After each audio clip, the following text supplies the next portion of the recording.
Okay. Dennis? Present. Chair. Present. Vice Chair Robin Crawford. Here. Board Member Lawrence Corning. Absent. Board Member Keith Harris. Present. Board Member Grace Joyce. Absent. Alternate Member Veronica Close. Absent. And Alternate Member 2, Burns Guillaume. Guillaume. He'll be in later, Okay. but we'll get started.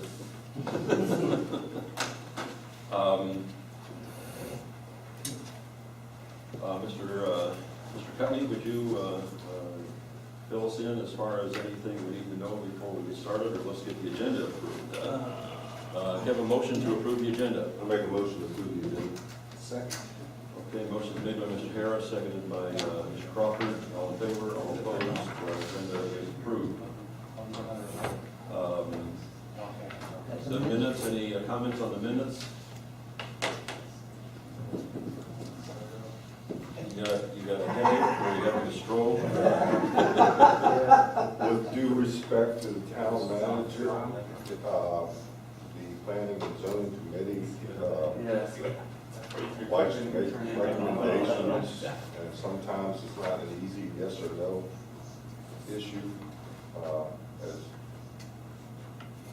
this particular item on the agenda we're going to be discussing. And just bear with us because we're trying to keep the town of Los Angeles grows in interest. So the minutes, I'd like to make a motion to approve as read, but we try to be a direct voice to the council in a yes or no situation. And if we step out of bounds, we're just trying to protect the interests of the town. So noted. Thank you, Keith. So we've had a motion and a second. Second, all in favor, all opposed, minutes are approved. We start with you, Mark, or we start with staff to get going on this one? Well, I would just make a note to the P and Z that the board, that sitting at the local planning agency, the issue that we did discuss at the last meeting relative to the old business item, which is Los Angeles Road's comments, and obviously for you to consider tonight, the board would have to agree to bring up the table, if you will, from the deferment, so that you could act on it if you so desire. Would you run that by me one more time? Yeah, that was the I'm issue, sorry, that was you the didn't issue, have no my- problem. That was the issue where almost 2 months ago now, the board deferred the item. Specifically, this board, specifically, Member Close, got a motion that the town go ahead and obtain some type of traffic consultant to review their plan. At the time, my concern was that we're in the process of getting engineering consultants on board. We probably won't have contracts completed until our first meeting in July. And at that time, I indicated you were more or less sentencing them to a very long deferral, and also putting council in the position of having, because the way it was phrased, it wouldn't be a cost recovery on the applicant, it was more or less wanting the town to get the consultant to do this. And I indicated that that probably was not a good position for the board to be in. We're not going to do that anymore. Okay, do we need a motion on this? I would think you need a motion to take it off the table and hear it. Okay. I'd like to make a motion to take it off the table and reconsider the issue. Second. All right, all in favor, all opposed, so we'll continue with this and make a decision on All set for staff report? tonight. Staff report. Okay. As Mark said, this application was reviewed by the P&Z at April 11th meeting, and it was continued to, in order for the staff and the applicant to respond to a series of issues that are listed on page 27 of 80 of the staff report. I'll go through those in a second. The applicant is Atlantic Land Investments LLC. And the location of the property is the northwest corner of Beach Road and Southern Boulevard, 21.73 acres in size. The existing Future land use designation is commercial low. The existing zoning district is agricultural residential. It's currently vacant land, and the application is to rezone the property from agricultural residential to commercial low planned unit development. As I mentioned, first of all, you have two sets of site plans. Let me just back a second. Got two sets of site plans there. Both of these projects have been previously reviewed by P&Z, and I have blown up versions of with the Loxahatchee Groves Commons site plan. I have the site plan that was presented to P&Z at its meeting in April, and attached to that is a current version of the site plan, which has taken into consideration recommendations made by P&Z at its April meeting. So site plan has changed somewhat, and I thought it would be a good idea to have both of them side by side so we can take a peek at it. Thank you, Jim. The issues that P&Z brought up at the previous meeting are listed on page 27 of 80 of the staff report. And there were essentially 4 items that P&Z wanted either staff or the applicant to look into. First of all was the confirmation by staff that the county's conclusion that 2 eastbound left turn lanes at the B Road Southern Boulevard intersection are not required. The second was to prepare additional support documentation to help justify the applicant's request for reduced parking space sizes from the current 11 feet by 22 and a half feet to some smaller size. The third item that P&Z wanted us to address was the circulation patterns that are indicated by the locations of the various buildings on the site plan, to see if those could be readjusted somewhat to make them a little safer and to reduce the potential for on-site accidents in the parking lots.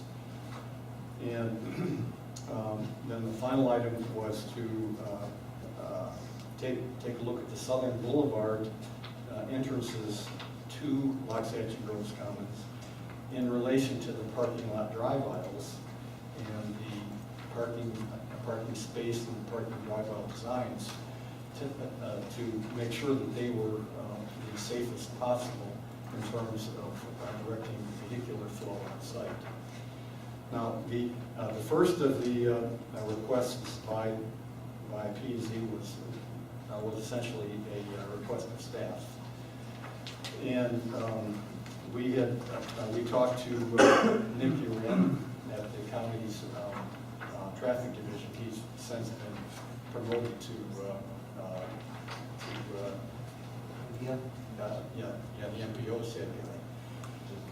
But he was pretty adamant in stating that one left turn lane was all that was necessary. And as a matter of fact, if we had two left-hand turn lanes, because of what that would do to the timing of the lights, that actually could slow down traffic exiting the college. So he agreed with the current site plan, which indicates one left-hand turn lane at B Road and Southern. Now, the other 3 requests on the part of the P&Z are items that have been responded to by the applicant. And let me see, we have on page.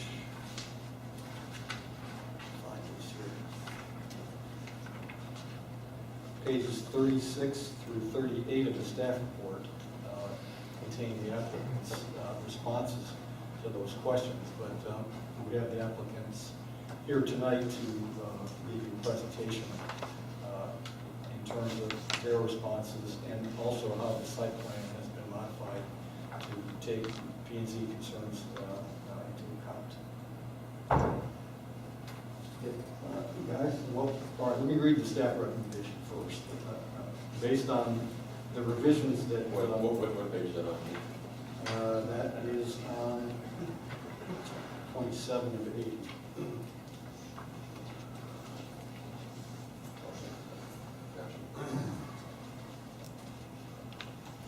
No, I think that's actually it's on 28 of 80.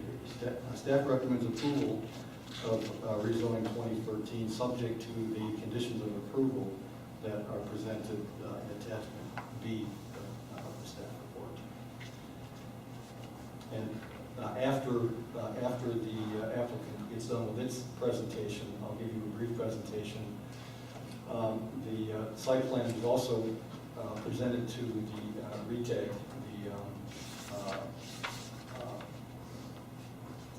Roadway, Equestrian Trail. Roadway, Equestrian Trails, and Greenways Committee. It's easy for you to say.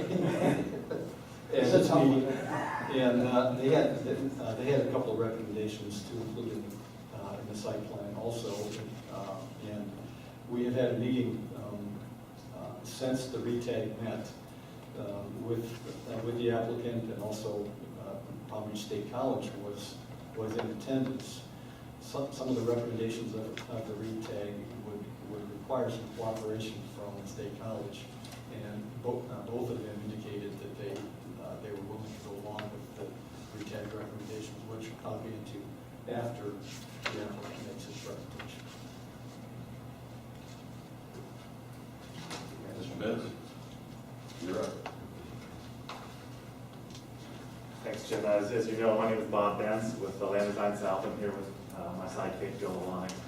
And together we're representing the Simon property in a request to review the Lac City Groves Commons project. Again, I think Jim's gone over with you several of the issues that we had before you tonight. And I'm going to really focus my presentation today on really addressing what we talked about last time. When you told us to go look at parking space sizes and a few other issues, and really that's what we're here today really primarily addressing.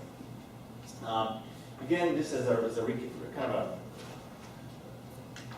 overview of where we are today. Again, we are asking to rezone the property to a planned unit development. We are also asking for a simultaneous site plan approval of that project. We also have two waiver requests. One of the waivers, as you recall, is the parking space waiver, which again, we addressed here today in today's presentation. And the second waiver, which had a little bit of discussion with the alcoholic beverage establishment waiver that we briefly discussed, which we can also talk a little bit more about tonight. So this is really the overall view on what we're asking for in our particular project. More specifically, when we were here last month or a month and a half or so ago, you asked us to address again several specific issues. The first one was the parking waiver. As you may recall, you have a certain size parking space for all of the vehicles in Lac City Groves. We felt that that was excessive to make all the spaces that large, so we have proposed something different to you tonight. You also asked us to go out and take a look at some of the other surrounding developments around the area, commercial projects, which we have done so, and we have some of that information to share with you also tonight relevant to that issue. Second issue was really focused on vehicular circulation internal to the site, probably a little more difficult issue to nail down. I mean, vehicular circulation on a piece of property kind of becomes a little more, I guess, subjective, I'll call it, versus the parking space size, but we are going to address that tonight. We have a slight revision to the entranceway off of Southern Boulevard into our property based on some further discussions with the Department of Transportation, which we're also going to address tonight, and our revised site plan really reflects those changes. And finally, there was some suggestions, I believe they were from, I think maybe one of the ladies that's not here tonight, regarding the possible relocation of the lake. And we're also going to address that issue too, briefly to you. And we kept the lake pretty much where it was previously. We'll again address that here in just a second.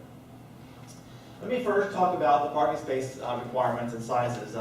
We did go out and we did take a look at four other commercial developments within the western communities. Two of them are probably, I think, very similar to what we're looking at here. One of them is the John Deere dealership just down the street, and the other one is the Publix out in the acreage area, both of which I think would be a similar clientele to what would be visiting this particular site. This is basically an analysis of what we have determined. Again, just to kind of reiterate where these properties are located. First off, our site on the aerial is located right here where the red star is.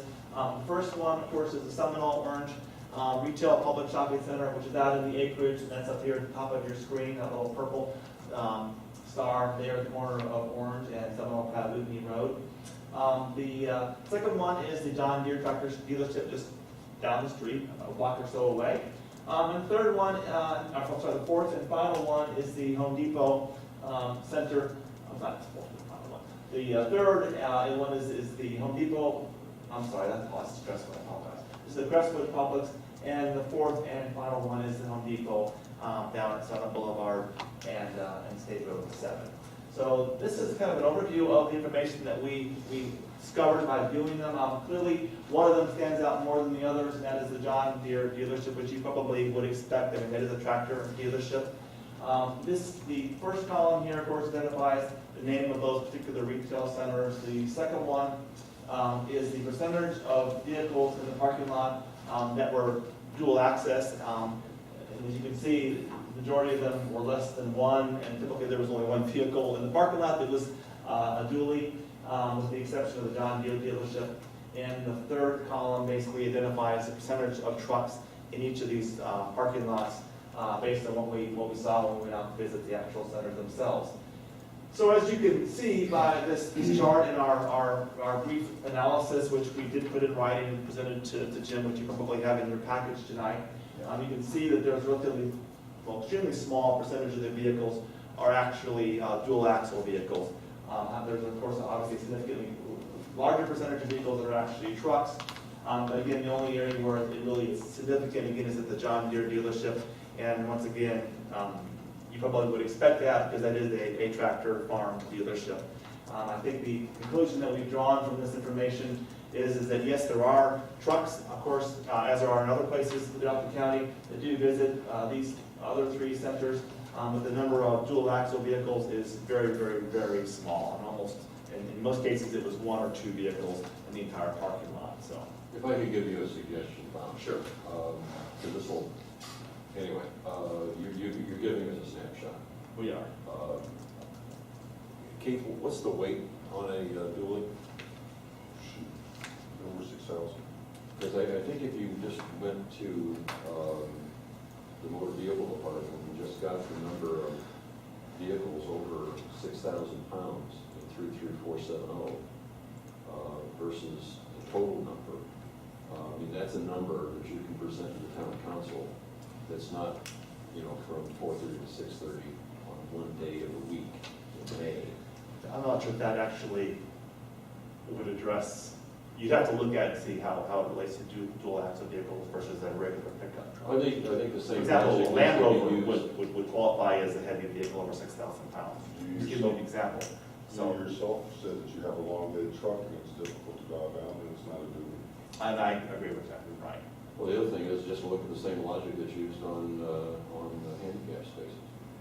Well, let me go through my presentation. Go ahead. We have a proposed solution to it, so I don't think we're not ignoring this fact. I mean, we have a lot more than less than 1% of our parking spaces proposed to be able to accommodate these larger vehicles. So let us just run through our presentation and maybe we can answer your questions here at the end. All right. I think the point of all of this analysis is that yes, it is a snapshot in time, and it is a non-scientific analysis of what exists out there.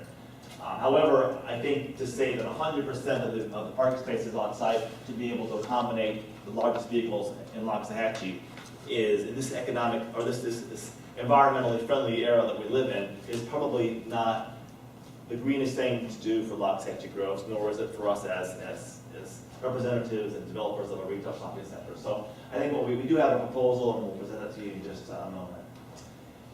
In addition to that, this is the site plan that we presented to you a couple of months ago. And I'm just going to run through it quickly and then talk about some of the changes that we have made to this particular retail center. As you recall from our last presentation, this center has two access points located off of Southern Boulevard, one right in the middle of the site, which pretty much just divides the property in half. And the second one is a shared access point with Palm Beach State College on the western boundary of the property. Again, that access point will serve both our site as well as State College, and will be constructed on the State College's property as part of their development plans. We have one connection or access point onto B Road, which also lines up with our extension of Tangerine Drive. Again, all things we talked about when we were here with you last month. Some other elements of this plan that I think are probably relevant is, that, as you recall, the lake is the northern boundary of the property. In addition to that, we had a community park proposed on the site, which is pretty much kind of on just to the south of that area. Some of the comments that were made when we were here previously was the possibility of relocating that park adjacent to the lake itself to make it more and more viable. In other words, why would you have a park in the middle of a parking lot? Wouldn't it be better, more appropriate to have it adjacent to the largest amenity on the site, which is the lake? We've addressed that. You'll see that in the next site plan. Another one of the comments was the potential relocation of the lake down to Southern Boulevard. And we've not done that, and the reason we've not done that is, I think you hopefully will agree with me on that, is that we see the lake as being a major amenity. We also see it having an equestrian trail around it. We also see it being associated with the park area as you recommended last time we were here. We don't think having an equestrian trail along the lake adjacent to Southern Boulevard is probably the wisest thing to do. Number one, it's more difficult to get all the way down to Southern Boulevard. Plus, as we all know, horses and cars don't really mix and do not go well along Southern Boulevard. Hence, we kept the lake as we showed it previously on the plan. This is a new revised site plan, and there's going to be a test to see if you can figure out what's different with it compared to the previous drawing that I showed you a moment ago. I am going to walk through those changes with you, and there are several on the property. One thing that does not change is that we are still sharing the access point with the college on the western boundary of the property. And we still also have the access for Tangerine Drive that runs through the middle of our site. However, we have a lot of other changes that have occurred to the property. As I mentioned to you a moment ago, we kept the lake at the northern boundary, incorporating that with an equestrian trail, again, for the reasons that I just mentioned to you. It's further to the north, closer to Cluckty Canal, and also the equestrian horses and the system itself will be further away from Southern Boulevard, which we believe is a benefit. Something else that we have also done is we've taken the park area that was in the middle of the parking lot, as you pointed out previously, and we have relocated it to an area adjacent to the lake. So not only do we have the equestrian trail running around the lake area, but we also have moved that open space park area up against the lake, which I think you would agree, and we would too, is a benefit to the overall plan. It's certainly more usable, there's certainly no question about that. In addition to that, it's also relevant to point out that it's also a entranceway into the site, so I think they'll make a very pleasant entranceway into Treestyle Center off of B Road, since that is the access from B Road, and the majority of the Loxahatchee Groves residents into the property. Another one of the changes that we have made to the site is the relocation of the access point along Southern Boulevard. If you may recall the previous plan, it had the access point right in the middle of the site. It kind of divided the property in half. You may also recall that these two retail buildings were divided equally. They were similar sized retail buildings. Now we have changed that because we have relocated the entryway into the property a little bit further to the east. And this, by the way, we have gone back to DOT, and they have signed off on this relocation of the access point, so you're not looking at something that we can't get approved by the state. So we made that change. The other change that we also made that's kind of adjacent with it is the relocation of this restaurant parcel, which previously was located just south of the grocer, further to the east, to line up along with that access point. As I'm sure all of us know, when you pull into a retail center and you want to, typically these out parcel uses are quick uses. You want them to be near the entryway into the center, hence we've relocated it close to that main access point into the property. We have maintained the boulevard entranceway into the property. We just again shifted it to the east a little bit, and again we have lined it up with an opening in between the two retail buildings we have at the north end of the overall site. So again, a couple of what we believe are some significant benefits to the overall property. The last issue really that we've addressed is the parking issue on the property, and I think we have a good solution to that problem. or that issue. As you may recall, the proposal that we had made last time, let's talk about what your code requires. Your code requires spaces that are 22 and a half feet wide by 12, I'll show you, there it is. This is what your code requires, 11 and a half feet wide by 22 and a half feet deep, with a 28-foot wide access aisle. We had proposed parking spaces that were 10 by 20 with a 26-foot access aisle to service those spaces. And just as a comparison sake, and I know nobody wants to be compared to the county, in a similar county or similar center in the county would require the 10 feet to be 9.5-foot wide spaces, and the 20 feet would be required to be 18.5-foot spaces, just to give you some comparison. So these are 1.5 foot deeper and 1/2 foot wider than what you would typically find if you were in unincorporated Palm Beach County. And that is our proposal for the majority of the parking spaces. We are saying that 85% of the parking spaces in the entire center would be that size, would be the 10 by 20 with a 26-foot wide access aisles. The remaining 15% of the parking spaces in the overall center would be 12 feet wide by 20-foot wide spaces. Just to give you some point of reference, a handicap space is 12 feet wide by 20 feet in depth. That is the size of a handicap space. So just to give you some comparison to that. And we are proposing that roughly 90 of our total parking spaces on site would be that size, and we are clustering them, as you can see here, in the middle of the property along the main access. So hence, if somebody was to enter the property either direction, those spaces are easily accessible from the main north-south entry corridor that enters the property. So you wouldn't have to wander through the parking lot to find those parking spaces. And it's our proposal that we would identify them and put a sign associated with them to indicate that these are larger parking spaces designed to accommodate larger vehicles. So again, it's a little bit further of a walk from the grocer, but again, I think the way they're located there in the middle of the site is probably an appropriate place to put them when you look at the main access drives and the overall property.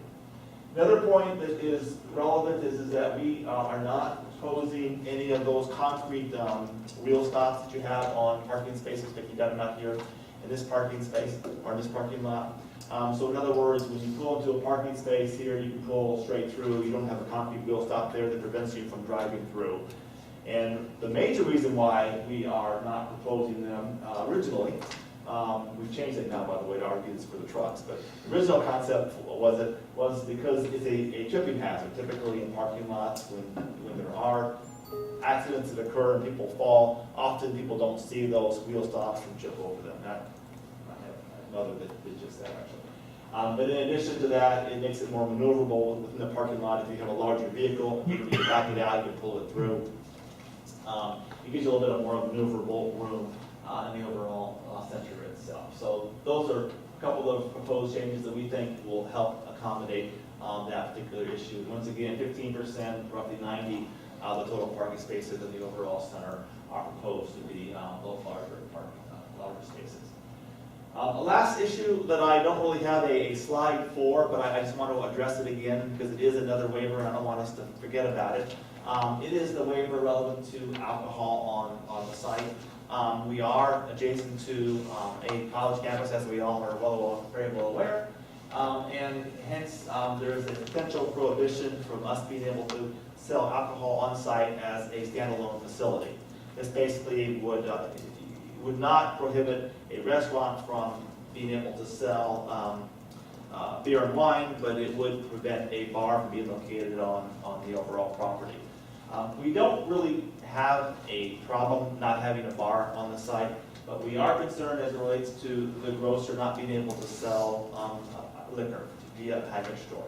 So we would like to have a waiver, at least as it addresses the ability to have a liquor store on the property that has some association with the primary grocer on the property. I think we do understand some of the concerns of having a bar, but we would like your consideration of that waiver as it relates to a package type store that is associated in some form or fashion with a primary larger grocery store. And that pretty much concludes our presentation. If you have any questions, we're more than happy to answer them. Hopefully we've done an adequate job of responding to your concerns previously. And again, Joe's here to answer any of your questions if I can, so again, look forward to your comments, so, thank you. Keith, Rob?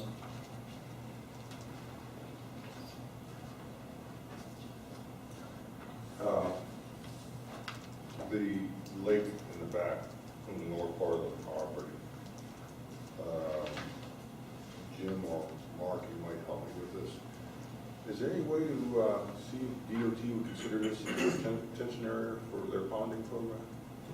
Well, and Joe wants to jump in, but let me just start by saying that site is not the DOT's first choice in the drainage basin. There are actually a couple sites that they prefer in College, just west, but they did identify that as one of the sites they were looking at, and, you know, I advised Mr. Lalonick at the last meeting that obviously they wanted to talk to him, and I did indicate that they were certainly willing to talk to each other, and that there might be some accommodation they could make.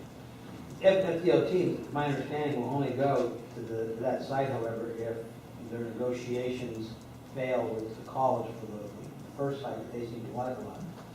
Joe, I don't know, did you want to make a comment?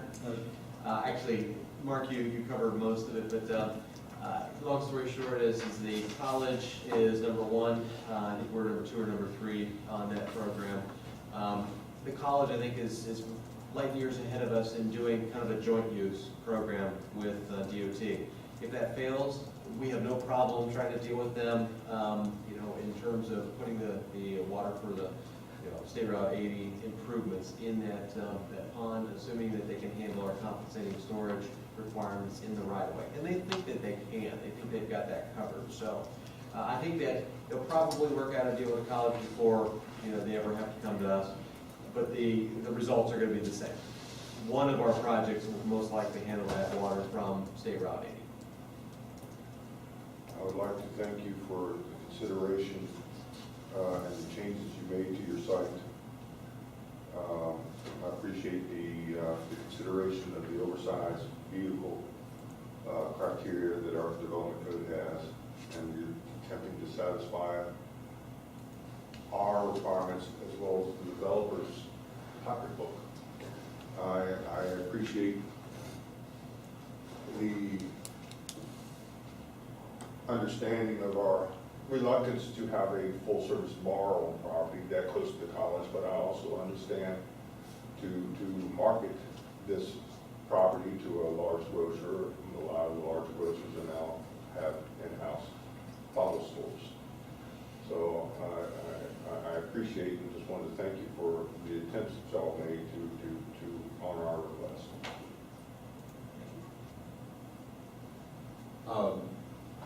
Bob, if you could help me out here on the pharmacy and the pharmacy drive-through and exit and the bank drive-throughs.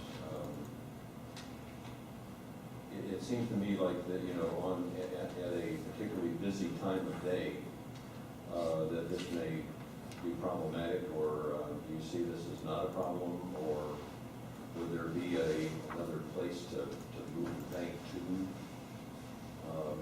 just so that those 3 lanes, because if everybody leaves the pharmacy to go right to the bank drive-through, I think it's perfect. But for that to, I don't think, that'll happen, but I'm not sure how often that would happen. But it just seems like if you have the cars coming out that direction, and then any people coming into the bank, probably coming off the Southern will be coming right at them on that 2-way. You see what I'm talking about? I'm looking at this here primarily. It's the same plan. It's the same thing. It's just that when you draw draw all the lines on there together, they tend to be a congestion area. Is your concern primarily this area? Yeah, right here. Yeah. And one of the things we try to do with making sure that the access points line up and are more efficient. Moving it over here helps with this circulation pattern up here, as well as the restaurant over, having more direct parking and everything to these users. With the limited amount of service and cars you typically have at a pharmacy, these are convenience items, but 99 point, I think the numbers that I was given one time is less than 10% of people you actually use that pharmacy drive-through that are coming through for their pharmacy. The one down at Walgreens is, I mean, I've been by there, and sometimes I've seen both lanes with 5 cars in each lane. That's surprising. Well, that's Maybe actually 20, 25. I think, but look at the worst. I fight for this microphone. This area of the plan, I mean, if you just look at it from a layout perspective, you got, you know, your a largest user here, a parking is right here, and then your other ones are up there. So, I mean, obviously, as you extend beyond, this is sort of in the least utilized area of the overall plan. Hence, I think it's not like people are going to be parking down unless they're going to those specific uses and everything too. And the circulation that comes from the pharmacy, it's all going in this direction, to the southwest direction, and the bank, the same direction. So you won't I'm have just talking about cars. people coming into the bank, and Understood. people leaving the, so let's say you picked up your prescription, you've got kids in the back, you gotta get home, get them their medicine, and you're coming out this way, and then you got somebody else going into the bank the other way, and then, you know, then multiply that by 5, and you've got 5 cars coming in, 5 cars coming out. Simple solution. There's no traffic signs there. Simple You got somebody solution. trying to make a left-hand turn, and you're making a right-hand turn, another left-hand turn coming out of the, so help me out. No problem. Simple solution. We'll go ahead and no problem making that a three-way stop. Who? A three-way stop. Okay. So that in all directions, whether it be coming out of that drive-through lane, coming southbound in this location, or northbound in this location, is a stop bar, so that you won't have conflicting movements without having somebody stopping at a four-way intersection. And that will resolve that, so you don't have flow-through traffic where people would actually have those problems. So we make that a four-way stop, mark it appropriately, and any other pavement markings that you would want to, you know, to help accelerate that, we have no problem with that. And that should help that. And then, by the way, remember, we're asking for a conceptual site plan approval. We will be back with the detailed drawings of how each of these are gonna operate. And I know that good comparison is what we showed you now, what Marty Perry showed you last time. I mean, we give you tons of information, you know, and compared to what he provided. And again, we are showing you and addressing a lot more of the issues up front, to be honest with you, so. And I think some of these details too, if they're relevant and good important details, we certainly also can focus on too, as we commit to the detail, which will be back and forth when we begin before we. Thank you, Bob. Jim, want to continue? Yeah, I wanted to go over the comments that were made by the RETAG committee when the site plan was presented to them. And they recommended approval by a 3-0 vote, but they did have several suggestions that they would like to see incorporated into the site plan or issues dealt with. And those are listed starting on page 27 of 80. And I'll briefly run through it. And as I said, we had a meeting last week, I believe, between the applicant for the multiple use projects across the street on the east side of B and the State College. And we passed out these items to those 3 participants, and it was pretty much a consensus, at least verbal, based on their having a brief look at it, that these are all items that could be accommodated in either in this site plan or by the site plan to the east, on the east side of B, and also with some participation by the college. So I think that all 9 of these recommendations, number 10 was really just a confirmation of the request of the staff that we check to see if 2 left turn lanes are required or necessary on B. So starting with the first recommendation, they asked, RETAG asked for some sort of a traffic control device. You can see the yellow arrow on B Road. as a way for horses to cross to the horse trails on the west side of the road. Now that's something that both applicants agreed to, but they also, the RETAG also made a request that the horse trail be extended from the existing location around the lake up along the west side of B Road up to Collecting Canal, and that the crossing point for horses actually occur up there. The state, that would mean that the horse trail would have to go across the State College property, and they indicated that they would be willing to do that. Particularly since the roadway section that they have at this point has a sidewalk on the west side of B Road, and it was pretty much a consensus of all of those present that what goes is the sidewalk really on the west side of B that runs from the driveway up to Collecting Canal and stops. So the State College said, okay, if we can replace the sidewalk with the equestrian trail, that would be something that they would be very interested in pursuing.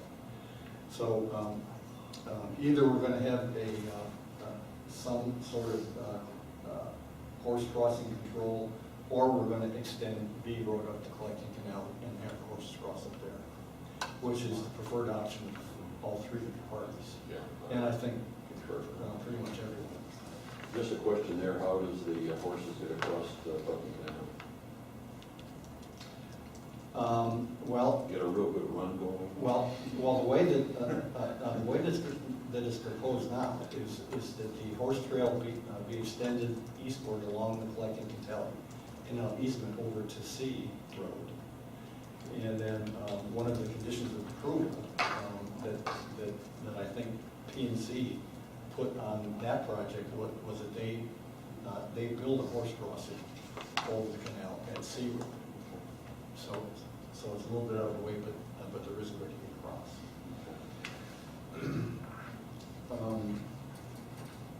Okay, number two gets into the extension of the horse trail up towards Collecting Canal on the State College property. As I said, that they're in agreement with that. Okay, number three was looking into the possibility of creating a traffic circle at that yellow arrow there, and that was something that both applicants said that they would look into, but I think that they feel that there's some traffic concerns with putting a traffic circle there, and there are other means to accomplish the same objective. And really the objective of any kind of a circle or change in the road pattern there is to discourage traffic that are exiting from the college and from both of the commercial properties from going north into the town. And Jim, let me clarify, we're really not talking about this. Oh, that's right, it was at the Here. college entrance, yeah. If we had a larger picture, college's entrance is several hundred feet north of the property line up here. And the thought process was to discourage traffic coming out of the college as much as possible from going northbound on B Road. And a lot of these issues that came up with the RETAG, very good points. They all relate to kind of the ongoing negotiation with B Road and the improvements there.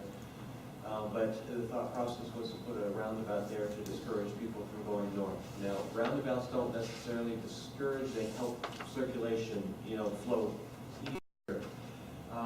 The other thought process, which I think was much more preferred, was to actually go in there and transition what is the pavement, the DOT spec pavement from the entrance to the college to Ojum at that point, and to narrow that roadway down as much as possible so that there's a clear divide between We have the paved section from that entrance to the south to the Ojum, a different pavement type going north, so that people coming out of that college would naturally want to turn south going to Southern Boulevard rather than going north.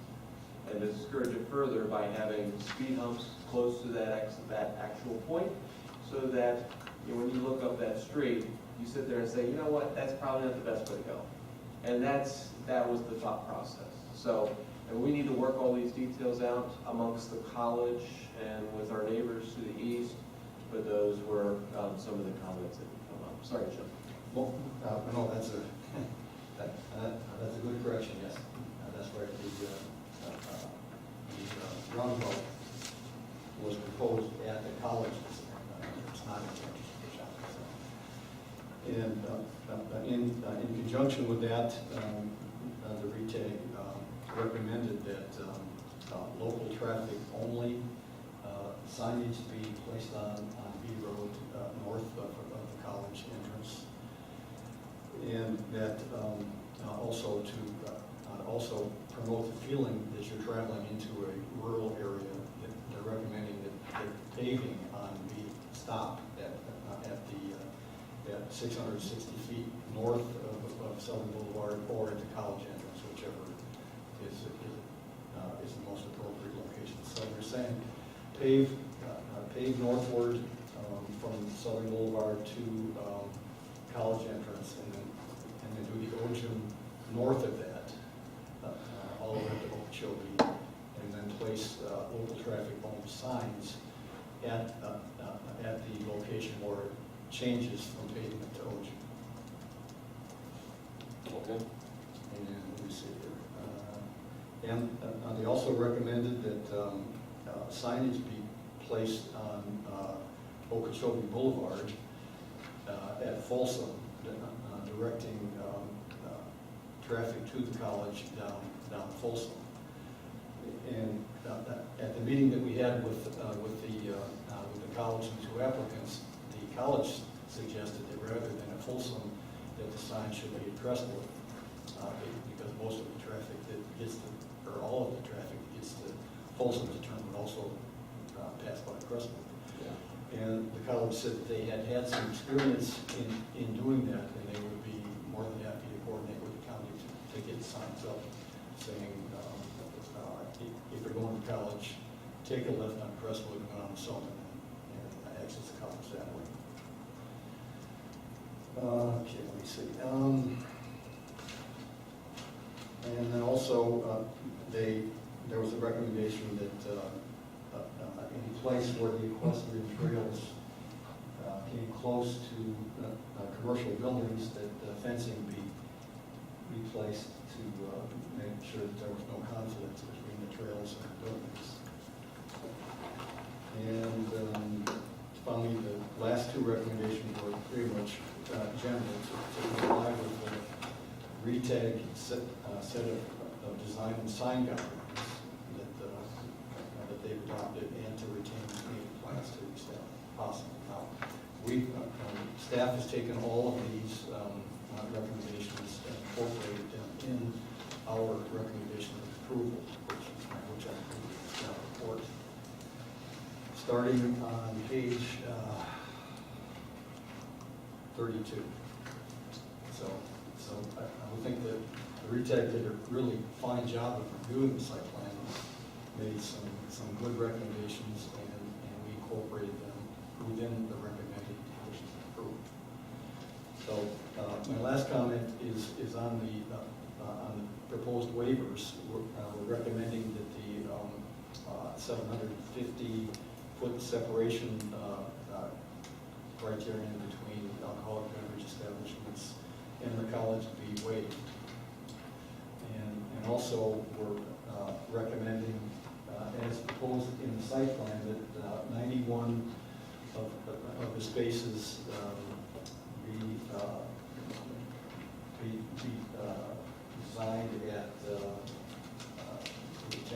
10 by 20. Yes, 10 by 20. Yeah, and then the other spaces at the smaller size. But we are recommending that the town required 28-foot drive aisle be retained. Our feeling is that if we're going to reduce the size of some of the majority of the spaces, that by retaining the width of the drive aisle, that would help to minimize any potential conflicts. So on that basis, we'll recommend approval of the site plan, subject to the conditions, and also recommending waivers. Robin, would you like to start with any question? Just want to clarify, you said the 91 spaces were for larger, Yeah, the 12, because you said 10, it's 12 times. we have 15% or 91 spaces at 12 by 20. And where they have a 26-foot drive aisle, we're recommending 28, which is what the code has now. And the other spaces are 10 to 20, we're recommending 28-foot drive aisle there also. Yeah, the additional 2 feet, we differ from Jim on the extra 2 feet for the drive aisle. Given the extra size for the majority of these parking spaces, the 10 by 20, versus some of the, I think that's compare other jurisdictions that have a shallower space, 18 and a half. When you look at a standard parking space, I know we have 2 differentiated space sizes, but the length of a vehicle, a standard vehicle, is in the 16 to 18 foot range. When you're talking about a standard parking space that's in the 10 to 20 foot dimension, most cars are going to be larger or smaller than that space. So you'll naturally have more room than the 26 foot for most cars negotiating. Your standard driveway going in and out of the project is 25-foot minimum. So you're already larger than a 25-foot minimum driveway coming in and out for traffic circulation. So we've got an artificially larger parking space than most cars are, plus the extra width. It doesn't make sense for us to have to go the extra 2 feet in pavement over, we have 7 different corridors there, 8 different corridors. So you're adding, a large amount of pavement to that overall site, and I don't know that it's necessary, given 90% of the population is going to use that center. And even for the larger cars, those are decent-sized parking spaces, and with the extra 12 by 20 foot parking out in the maneuvering areas, I don't think you'll need that extra 2 feet. So, well, in all fairness to Jim, I think he's looking to try to preserve the intent of that code. I think that it's unnecessary given the sizes of the rest of the parking spaces. What's your reply to that, Jim? Well, I know there was a lot of concern on the part of the planning and zoning last time when we discussed this waiver, and the fact that even though they have done some studies and came up with a certain percentage of parking spaces, there's still some uneasiness or concern about whether or not that those waivers will work. By keeping the 28 feet, that allows more maneuvering space when cars, trucks are backing out of the spaces. And I felt that was a good, reasonable compromise, allowing them to have a fairly large number of smaller spaces, but keeping the drive aisles at 28 feet so that we're assuring ourselves to the extent that we can that we're minimizing any conflicts between cars fluctuating in and out of stalls. Plan shows the aisles at 26 feet. Yeah, I know. So they have to. That's what they're asking for. They're asking for this. Yeah. And I personally don't have any real issue with 26 feet. I think it probably will work just fine.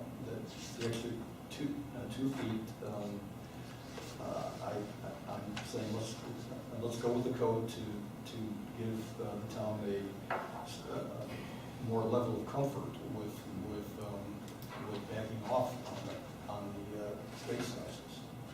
Let me ask you sort of a technical question. I think most of the parking that I'm, thinking of the public centers around here is it's angled in parking. So therefore, the aisles are fairly narrow because it's only for one vehicle.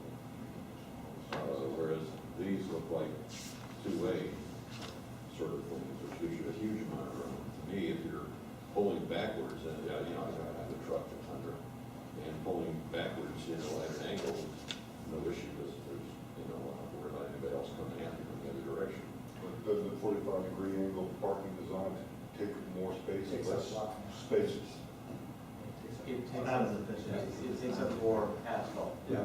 Yes. Well, like I said, I mean, if Yeah. If P&Z feels comfortable with the 26 feet, I don't have an issue with that. I don't it's just a either. question I of- mean, Rob? If you had to go with the 28 feet, what do you think the impact, what would be the sacrifice? How would you go out with the design? Got a lot more pavement. That's I mean, the end, would you the net take- result. What would you end up doing? I mean, what would you reduce, because you gotta add 14 feet, I would guess, going east, I north think to what we had, you may recall from our previous discussions that we were along Tangerine Drive is intended to be an east-west road paralleling Southern Boulevard, really more for the community. And we were trying to create a certain streetscape along Tangerine Drive.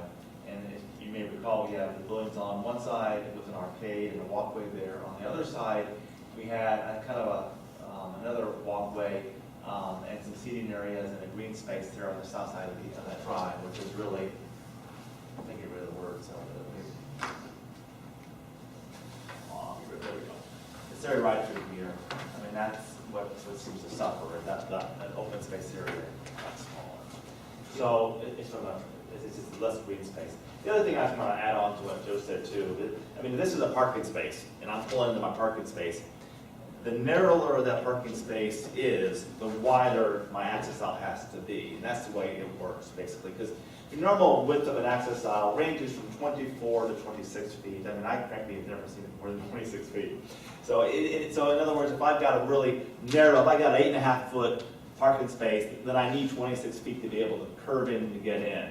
And as you make that parking space wider, hence like 10 feet is considered quite wide. 12 feet, of course, is handicap wide, it's big. Your access aisles can typically get narrower. So there is a relationship between the width of your parking space and the width of the access aisle. The wider the parking space, the narrower in theory the access aisle could be. In our particular case, we're keeping them both wide. We have probably the widest, range is for the access aisle going, to the parking lot. And we also have, I don't think, typically, you don't see spaces larger than 10 feet.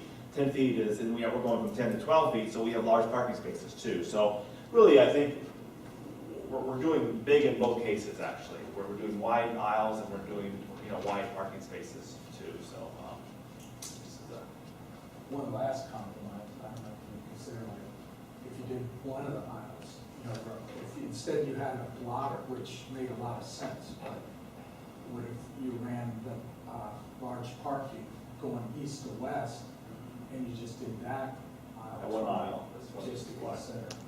And that's a possibility also, because you're trading off, I guess, the areas from one side to the other. And Yes. that's a possibility. So we're open for suggestions. All right. And one other clarification, and Jim's done a great job in trying to make the conditions comply with everybody's wishes and wants. The E-road improvements and some of the comments that have been issued by the RETAG committee, similar to, we'll call it the flashing light at this access point or up at the college entrance. A couple of the other items they brought up. Those are all going to be part of the discussions that we're ongoing with the college and solar sports systems across the road as to the improvements to the road. So the only caveat to the conditions, I want to make sure that we all understand that before the town council hears this, we might have to adjust some of those condition requests. Because the flashing light's a good example. I think that given druthers of the RETAG committee, they would prefer having, instead of crossing B Road at this point, where the traffic coming south from the college entrance would conflict with horses, they would much rather have a horse path be in place of the sidewalk on B Road going north and having that crossing and collecting path. So there's some of those things that I think we're going to vet out the next coming months. And I just wanted to clarify that those may have to be changed because of those discussions. Yeah, that's fine.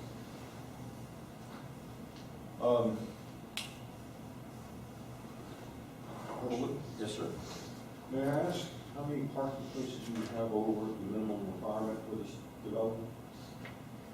We're at about over, I think we're 5 per thousand, which is your code requirements. So- We're 550 parking spaces. Let me rephrase the question then. What would occur if you were to lose 17 parking places in this park? 17 parking spaces. Would that alter your account and take you below the minimum? It does. And I'm just, Now, in previous presentations, you've given us accounts, and I've forgotten the numbers, and I was contemplating an idea for you. Yeah, the total spaces provided,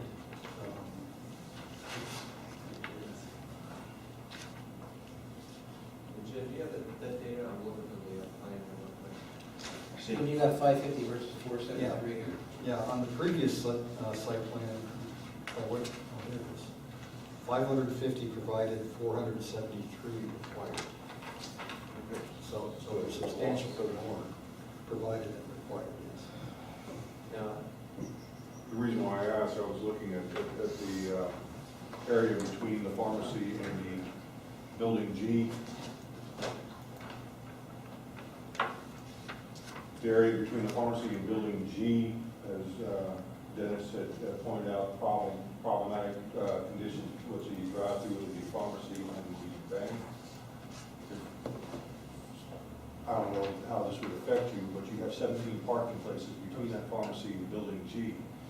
If you eliminate those parking places and shift the pharmacy closer to building G and put the drive-through lanes directly across from that two-directional lane north of the bank drive-through, that would help ease that traffic condition.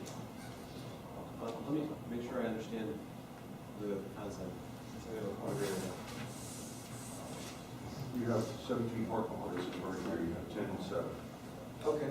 If you eliminate those and shift this building up to the point where your lanes are directly across from that double directional traffic lane, so that your traffic can come here and go straight out through here, that would help loosen up that bottleneck. It's just feeding out, just like this building could even be shifted a little bit closer if you needed some type of vehicular access through there. Sure. Plus you can make it square. It's cheaper to build square buildings. I don't know. You're the builder.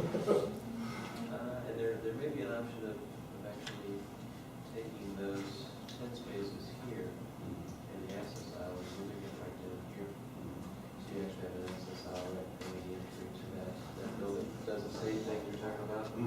May lose 7, but not 17. But if we have surplus spaces, we don't have a problem. Yeah, well, just a No, thought, it's since very it was good. brought up earlier. That's actually a very good point, very good point. And you know what, before we come to the town council, we'd be happy to look at that. And if that alternative works, Just an idea. Okay, we've had a lot of ideas going back and forth here. Is this something we need to just direct staff or just go ahead and make a motion and approve staff recommendations and then go from there? Yeah, unless you have a specific recommendation that you want to add related to what Chief just suggested, I would I would suggest moving staff recommendation, and then we'll work together with the applicant to incorporate that when it's brought back to the council, unless you want to formally place it in motion. I'll be glad to make a motion to recommend town council consideration of this conceptual site plan with the conditions as offered in staff report, as issues that are discussed here tonight. The waiver of alcohol beverages, I would like it to still be in place for liquor by the drink. Bottled goods be taken off site to be a waiver, but to have a bar that close to the campus is going to invite activity that may not be accepted by the town.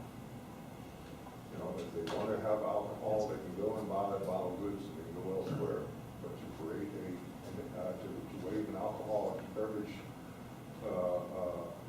waiver here that's going to invite campus pubs to develop in these buildings and create an element we may not want to have.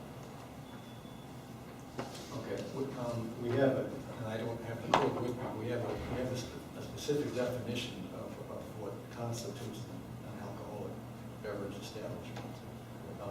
And that, we were looking at the little retail building on the north side of the grocery, that's where that is going to be located. And the waiver request was really related to the liquor store. Well, I wouldn't have a problem with a bottle sales, but to sell hard alcohol by the drink, I wouldn't have a problem. Being close to the That wouldn't apply to restaurants, so it would apply to bars, but not to restaurants. You indicated earlier in the conversation that the restaurant can be a beer and wine only, but not hard spirits. Well, I think that's what they said. I mean. Oh, okay. Excuse me for getting just on the issue. It's just- I think our intent is that if it's a restaurant that serves, I mean, and I'm not an expert on the liquor law, but I know you gotta be, 70% or 80% of the sales are primarily food oriented. It's considered a restaurant that can sell liquor. I think our thought was is that we would not want to have it the other way around. We would not want to have primarily a bar. We would not, we agree that a bar is not an appropriate thing to have, nor are we looking to have that on the site. But we would like, the traditional, we call it Fridays, Yeah, maybe Tuesdays, those types of things. Outback Steakhouse here, for example, or something, Cracker, I mean, I'm we didn't know, but Outback Steakhouse would be a good example where you could you could Cracker get. Barrel, we sell better. That's true, that is true. I know you wanted Cracker Barrel, which is why I said that, but then I don't think they do that. That's Vice Mayor Gerald. Okay, that's what it is. And put It was somebody. Put that in your memory bank. Okay. And we would have no problem restricting a bar, a standalone bar, and in fact. Or any business that sells primarily more liquor than food, I mean, that is, how work is defined, so. Well, there are certain liquor licenses that you have to get if you're more like a bar versus a restaurant. Then we can put those licenses in here as licenses that you can't have if that would help. That would be a recommendation to the town council. And on the aisle width, 28, 26.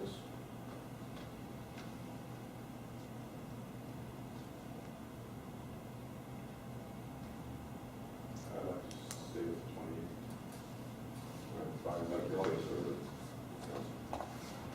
And this is a recommendation to council. Is there The 28 for just where the 28 just in the 12 by 20 parking area?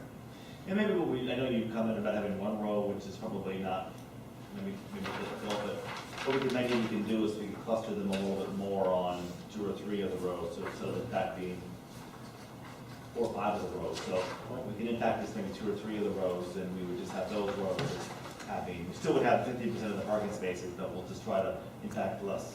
The benefit of having that block area is a lot of times those dualies may have a trailer behind it. That is true. And that will give them that capability of coming in and coming out without impeding traffic. And you start taking that horse trailer or that boat trailer behind that truck down that single lane, it could cause some confusion.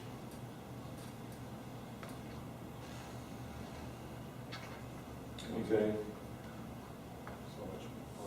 are we good with the motion? I didn't get that motion. Okay. It was too much. Yeah. I was waiting. Yeah, the recommendation should be, recommend approval of rezoning application 2013-01, subject to, All conditions. yeah, whatever conditions. Got it, Jim? Thank you for helping me write. Got it? Yeah. The motion? So the motion, Jim, if you could start the motion, then let Keith put his Okay. condition. Recommend approval of rezoning application 2013-01, subject to the following conditions. Being 20-foot lane in areas where the 12-by-20 parking is, bars are prohibited, or liquor license to be stated as conditional use. All recommended conditions by previous review committees by the town. I can't even begin to say it, you've had a difficulty saying the name of it. Retail, yeah, that's right. All of those recommendations are included in the recommended conditions of approval All right. that the staff has. And the consideration of relocating buildings F and G as to allow for better traffic flow through the pharmacy drive-through area.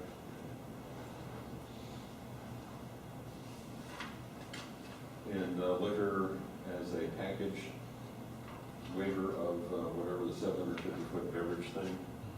Well, we mentioned guess that's- liquor licenses to Yeah. be, that be allowed or disallowed, Yeah. with that as We're gonna- as a guideline. We'll itemize the types of liquor licenses that are related to bars as not allowed.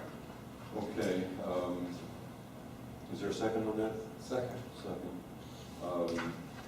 Burns, I'm going to ask you not to vote on this since you weren't here during the discussion, and let the record show that Burns be on this.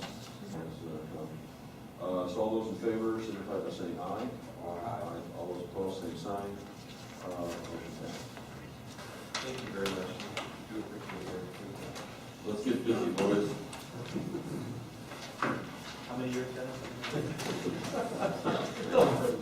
I had hair when they first started talking about it. Okay, moving right along. Okay, the next item on the agenda is site plan amendment 2013-01. This again is a project that has been before you previously. It was reviewed by Planning and Zoning Board as January 10th, 2013 meeting, and there was a recommendation of denial by 5-0 vote. And let me go through the basics first. You also have two site plans before you. One, which is the existing site plan as approved by the town council, and the other one is the landscape service use only. That is the proposed amendment. The project name is Magic Crest. The applicant is Magic Properties Incorporated. The property is located on the south side of Okeechobee, about a quarter of a mile west of F Road. The present land use zoning designations are rural residential 5 land use, and they are agricultural residential as the zoning district. The existing use is a landscape maintenance business, and the town council approved in March by resolution 2013-02 a site plan that allowed a wholesale nursery as the principal use and a landscape service as accessory use. The proposed site plan amendment is to approve a landscape service as the principal use and delete the wholesale nursery use. So we're going from a project that had a wholesale nursery and a landscape service to a project that is just a landscape service. And the reason for the proposed amendment is essentially a town council directive. When the town council approved the current site plan, it also approved a series of conditions. And one of those conditions imposed by the council was that the applicant come back within 6 months for a site plan to approve a landscape service business only. And the reason for that, in my mind, was that there was always some sort of feeling, I think even here at the planning and zoning level, that the wholesale nursery as the principal use with the landscape service business as an accessory use were really just an excuse to allow the landscape service business to continue. And the council said, well, okay, we're not going to do that, just come in for an application for the use that you want to do. And don't include the wholesale nursery business as well. So that's what this site plan does. It's meeting the condition imposed by the council that they come back in for a change to the landscape service business as the principal and only use of the property. And we, rather than me go through all of the background history, and David go through it again as well. I'm going to let David do that. There's David Coviello, the agent for the applicant, go through that history in his presentation. Now, just as a little bit of history, this whole site plan came up as a result of a code violation that went to the town's code magistrate. It was a violation that occurred back when the town was incorporated, but did not have its own land development regulations. So the violation technically was a violation of the county's land development regulations that were in effect at that time. And the remedy that was imposed by the magistrate was to go through the site plan approval process and get an approval for a development that was allowed under the county's code at the time of the violation, which the wholesale nursery with landscape service as an accessory use was allowed under the county's code at the time. So that was the direction that the applicant took. Now, it was also possible at that time for the applicant to submit a proposed site plan solely for landscape nursery, landscape service business. The applicant elected not to do that because the town's code expressly prohibits landscape service businesses, and the applicant felt that if he applied for a wholesale nursery as the principal use, that would be more palatable to the town, even though he could have applied for the landscape service business. So I told you I wasn't going to get into history, and I did a little bit, but so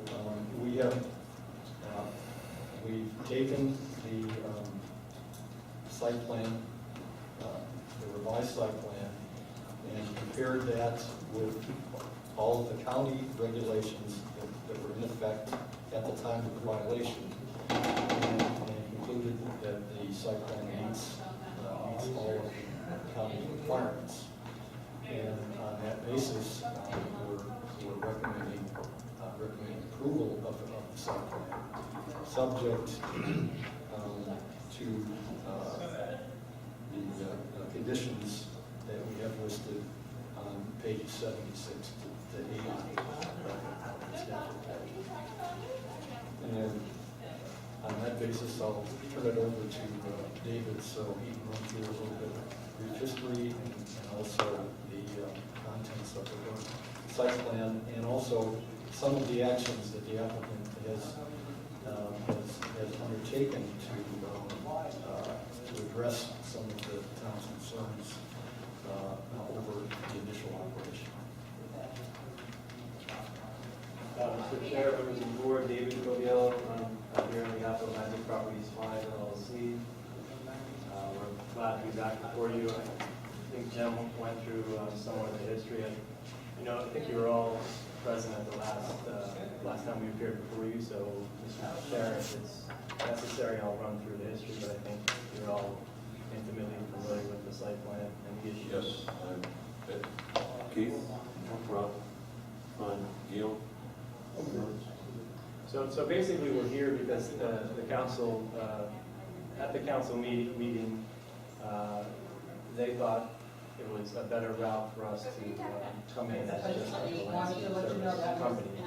And we looked at the county code that was in place at that time, and it didn't, despite the fact that we were cited for not having a nursery component, the county code at that time didn't in fact allow a landscape maintenance company as the principal use in the zoning district. So as far as the county code, we were authorized to have this use. It just needed BCC approval. Of course, now it needs town council approval. So we've come in, at the direction of council, we've come in with a revised site plan. It's the same site plan that's been approved by the council, with the only exception being we eliminated the nursery areas. I think the only other minor change was the dumpster was relocated to the rear of the property. In addition, we've introduced a landscape berm in front of the yard waste storage area to help shield that from the right-of-way. The council did reduce the height of the pile from, I believe, 20 feet down to 10 feet, and that's what's shown on the site plan now. So other than that, the site plan was as it was approved, and we're asking for a recommendation of approval from you. We're obviously happy to answer any questions.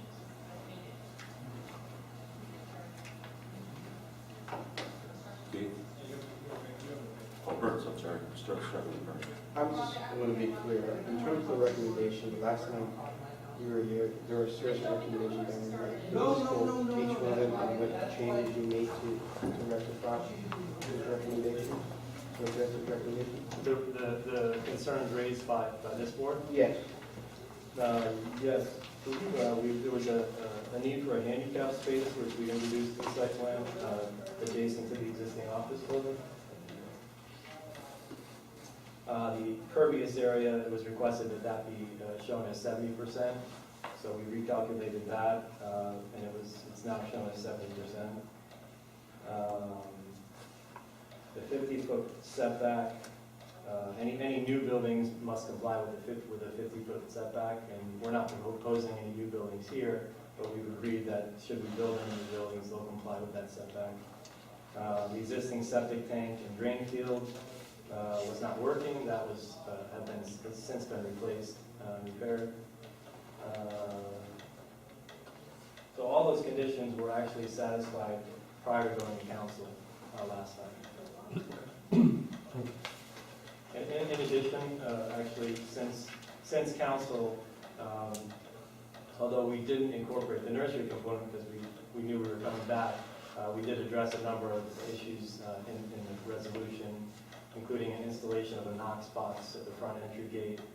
Therefore, we no longer park vehicles in front of the gate in the evening hours. Like I mentioned earlier, we installed a new septic tank and drain field. We've reduced the waste pile to comply with the resolution, which is 100 feet by 100 feet by 10 feet in height. And as I also mentioned, we are working on berms, landscape berms, to help mitigate the view from the right-of-way. agreement. That's correct. Yes.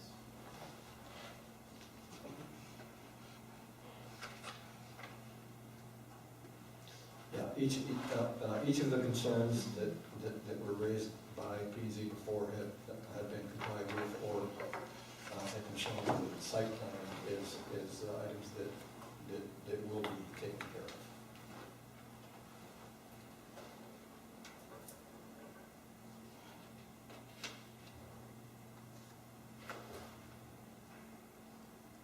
Okay. Our previous P and Z meeting, there was a great concern about whether or not the waste area should be used or prohibited. And there was arguments for both. Perhaps we make a condition of acceptance where that pile is to be turned into mulch on a weekly basis instead of every 3 months, as been suggested, might be a benefit. Because concerns of all the biological waste being brought in from who knows where, brought into the Lachansky groves and exposing the Lachansky groves to it, plus vermin concentration within that pile. Perhaps that pile needs to be mulched on a weekly basis. Well, I think I'm not sure if it can be done that fast, number one. Number two, one of the main concerns was with the grinding of the material, and the applicant has agreed to limit that to 4 times a year, and to keep down the noise in the area. So I'm assuming that we don't really get to the point of having mulch until after it's been ground. So Well, then ground on a weekly basis. Yeah, we tried to balance the impact of a mulcher with noise, obviously what your concern is. You know, we don't have a mulcher on site. We would we lease a mulcher? You can just run it if it comes in. Okay. So we don't have one on site, but I mean, if the concern is certain insects or, you know, I'm not sure that having a pile mulched. Well, it's been shared with you and your client that the material is brought in from various job sites, and they're so often it is turned into mulch to be used on property. It's not being sold, it's not going anywhere else. Correct. It's staying on property. There are businesses in this area that can be affected by what is brought in those biological wastes. Health issues can develop.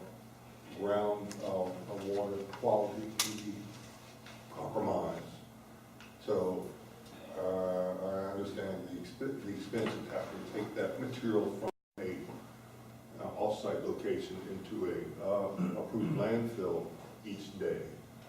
So it is brought on site. The same token, it needs to be disposed of more than 4 times a year. Okay, but let me make sure I understand. Your first comment was that it should be ground once a week. Well, no, Which I don't- let me clarify, I'm not using the proper terminology evidently. I would like this material to be turned into a mulch condition that you spread around your property on a more frequent basis than 4 times a year. Okay. Because that pile sitting there is going to create adverse conditions to this community in an environmental and possibly health area. That's what I thought. That's what I thought you said, and I'm just trying to understand whether the material is on a pile or whether it's ground down and spread onto the property. While it's in that pile of 100 and 100 by 10 foot, who knows what's in it, what's going on with it, what's it doing to groundwater quality, leaching fluid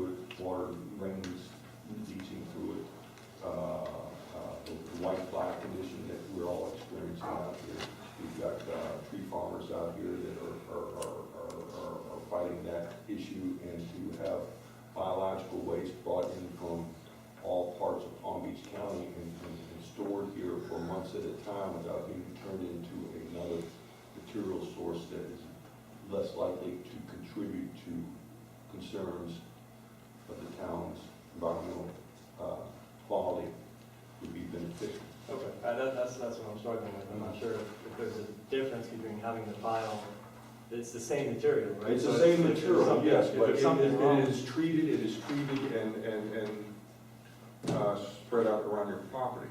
You don't have, if you have mulch around the building, it's not going to be a habitat for these disease-carrying vermin unless they're in a 100-foot by 100-foot by 10-foot pile, which they could live and thrive in. Okay, I know, you're talking about vermin now, I thought you were talking about, your concern, I thought, was something like whitefly, where it, Well, that's also a concern. There's multiple concerns of that pile sitting there in our town. okay. And that's why I was looking at, okay, can that be done, that pile be maintained more, or treated more than 4 times a year? Okay. And I was thinking weekly or twice a month. And again, we struck a balance between grinding and creating noise on site with neighbors and coming to a reasonable size pile. And we substantially reduced the size. Council, we discussed it and we agreed to bring it down from 20 feet to 10 feet. So town council's already discussed these issues? Yes, Yes, it's already been approved. Yeah, the site plan was approved with the wholesale nursery. Now, the amendment is coming back and taking the wholesale nursery out. That's the only change. That's the only change. That's the only basic change, yes. I guess what begs the question here, Jim, is an agricultural use is permitted by right, in the AR zoning district, whereas landscape maintenance operations are not. Are not agricultural uses, that's true. And so, doesn't this need a comp plan amendment first? No. Because this is opening up a lot of spaces along Okeechobee to, Well, okay, to a commercial Yeah, use. yeah. Keep in mind that we're reviewing this under the county's code that was in existence at the time of the violation, of the code violation. And the county's code allowed this business in the AR district. There's not a single case like this. There's absolutely no precedent. We were under the jurisdiction of the county code. That's right. No other property along Okeechobee can come in and get approved in the same manner that this is, because the town's code is in effect now. And anything that came in the future will be reviewed by the town's code, which does not allow the. And these, we hashed these issues out. Yeah. And I know you were uncomfortable with it the first time around, and it went to council, the site plan was approved, the file was discussed at length. So the only issue, at the direction of council, we're back. We're back here because they put a condition in the approval that we come back and remove the nursery component. So it's the same site plan, only difference, nursery component comes out. Yeah. If you feel more comfortable making a recommendation that the pile be ground more than 4 times a year, there's nothing wrong with putting that in as a recommendation. Well, one of the heartburn issues I have with this is, next door to you, or is it one property to the east, is a 5-acre mulching operation? I filed a code on that 2 administrations ago. I don't know where it is. Nothing has happened to it? Certainly didn't. I have no idea. Ask Matthew Whitman. I'll check on that, The owner's name, I think, is Nelson, a Canadian. okay. And he had at one time tried to, burn it and put up trees and stuff like that. But when you're talking about this guy at a 10-foot height, when you drive by Nelson's mulching operation, they're 20 feet high, maybe 30 feet high sometimes. And it just astounds me. We'll check on that, then. That may have been. Then we have this major, eyesore right at the corner of F Road and Okeechobee. And these guys are getting hung out to dry over a, over a 100 by 100 by 10 foot pile. No, I don't know where the hell the stuff's coming in from this, and if you go up on, I guess it's East G, there's a landscape operation there called Botanica, with, I think it's also in part of Tropical Gardens or something like that, that's got, an equally, and they bring this stuff in from all over Palm Beach County. They've probably got 10 trucks that go out of there on a daily basis, because that's where I take my morning walk. And, it's a big operation. They probably got 15, 20 cars coming in every morning. I don't know if you all have driven by the site recently, but, that they've really made a conscious effort to improve the aesthetics of the site. Like I said, they're putting landscape berms in, and, we've been at this for a couple of years. They've spent, I think, close to $100,000 on this process, and it's a process that started with a faulty premise. We were cited for a landscape maintenance company without a nursery. And it turns out that the code did allow a landscape maintenance company as a standalone use at that time. So we could have just went in for site plan approval. So, they've really tried to do the right thing. We've worked with staff, we've come before you a couple of times now, and, Yeah, I know, and it's one of those things. Palm Beach County, bless their hearts, is, approved anything out here. And let the chips fall where they may. Yeah, and it's possible that the site that you're talking about did not get an approval from Palm Beach County. They just started Well, it's a operating. mulching operation. Right across the street, John Yeah. Choquette. But his mulching operation is very well shielded from cars going by. And he only does stuff that he brings in. I'm not sure where this guy gets all this stuff, but I would like Yeah, we'll check on to that. hear on that, The only thing that I could surmise at this point in time is that it might have been dropped in when we changed companies. They didn't. We actually, this one kept going, as Howard can tell you, from code enforcement vendors, but I'll look into it and see what happened. Yeah, I'll give you a call next week. Yeah. So staff recommends we go, if the council passed a resolution to get this thing done, and, Yeah. why are we here? I have a question. Well, be sure it's a good one.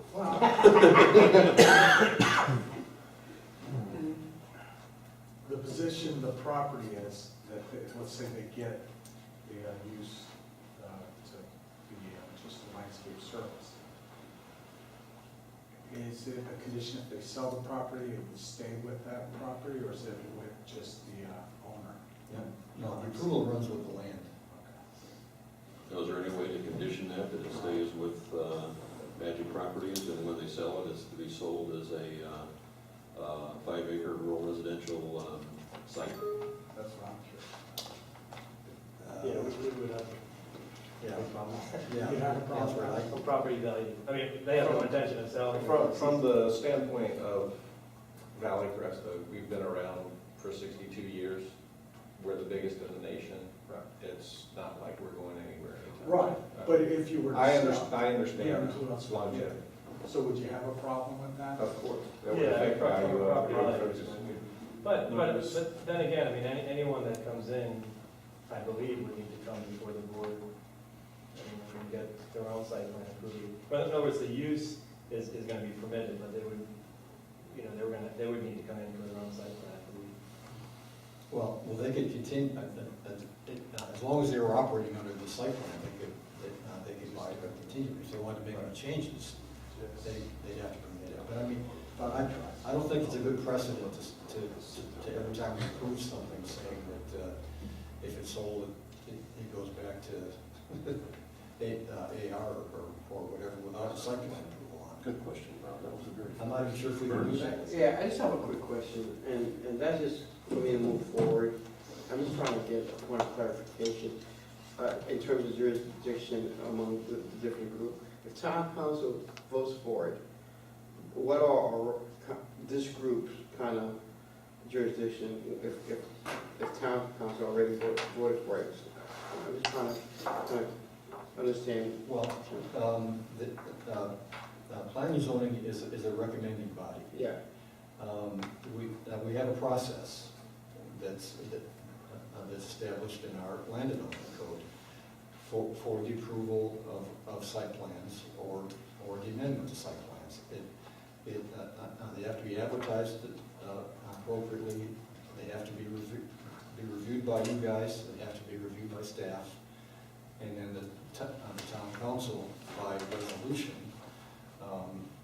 would approve the project.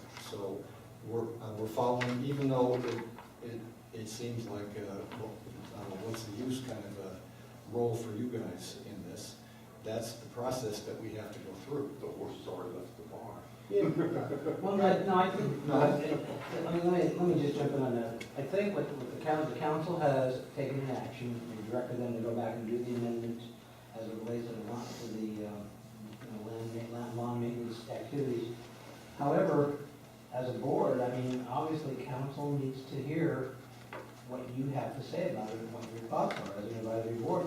And I would remind this board, remember we recently had a text amendment as a result of an issue with a gun dealer, an ATF, and council pretty much was in favor of doing a text amendment with some certain particulars. And this board had a problem with that, and I think, Mr. Chair, I think you were there. One of your members, Grace Joyce, went to the council and raised a number of issues that had been raised at your meeting. And it got council to think about it and to reconsider that action. I'm not saying, but right now, the way they left that particular action was that it's incumbent upon that particular individual to prove that, he was commencing that operation, but not make the code amendment that was being envisioned that would have impacts throughout the entire town. So I think, when obviously the town council feels very strongly to do the amendment, but yet at the same time, you're going to be chiming in with your thoughts to it so they can consider that when they make their final decision on that. So it wasn't a final decision, it was just a preliminary decision. No, It was final. The town council, we have approved site plan for a principal nursery, secondary landscape. And what's before you now is a principal landscape. Yeah, and we're recommending approval subject to a whole series of conditions that we have in the staff report. If you have other conditions or feel that some of the conditions we have should be revised, you certainly have the ability to do that. Like you mentioned, shipping more than 4 times a year. If you'd like to recommend that be done more often, that's certainly within your purview. Well, where's it gonna go once back when you had a nursery for mulch. When you chip it now, where's it gonna go? If we're not able to spread it outside and use it on site, then we'll have to take it off site. I mean, the bottom line is we have to comply with that size pile. If it doesn't decompose quick enough and we can't use it on site, we'll take it off site. That's what the condition provides. We do still have plants, but we're not operating as a nursery. We still have landscape plants that we have on site that we use in our business. All right. Yeah, and they're creating some berms and some landscape features to shield the parking lots and the pile itself. So they have some places that they can use the resource. Well, Jim, why don't you go through your conditions?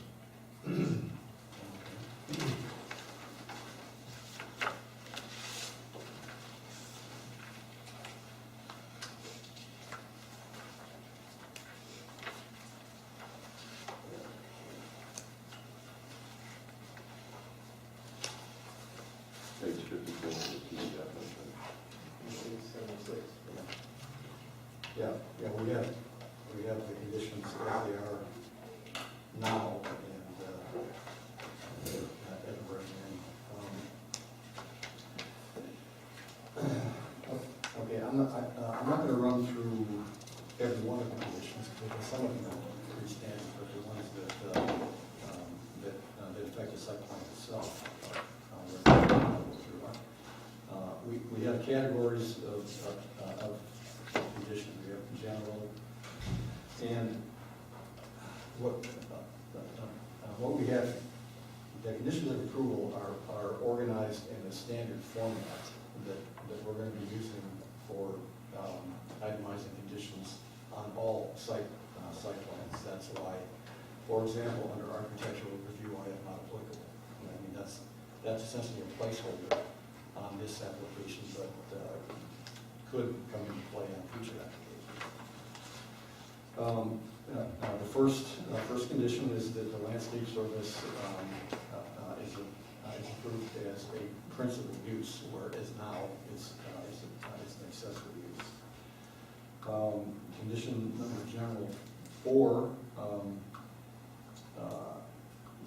the existing accessory buildings on the rear of the property meet the rear setback requirements of the county's code, but they don't meet the rear setback requirements in the town's code. So we're saying the existing buildings can stay and conform with the county's current 25-foot setback. However, if any new buildings are built in the future, they're going to have to comply with the town's current rear setbacks. Under engineering, that condition 1A is a condition that was imposed under the county's traffic concurrency ordinance. It essentially says that you have traffic concurrency up until the year 2013, December 31st, 2013. And if you build any more structures after that point, you're going to have to go through the concurrency review process again to get your concurrency updated.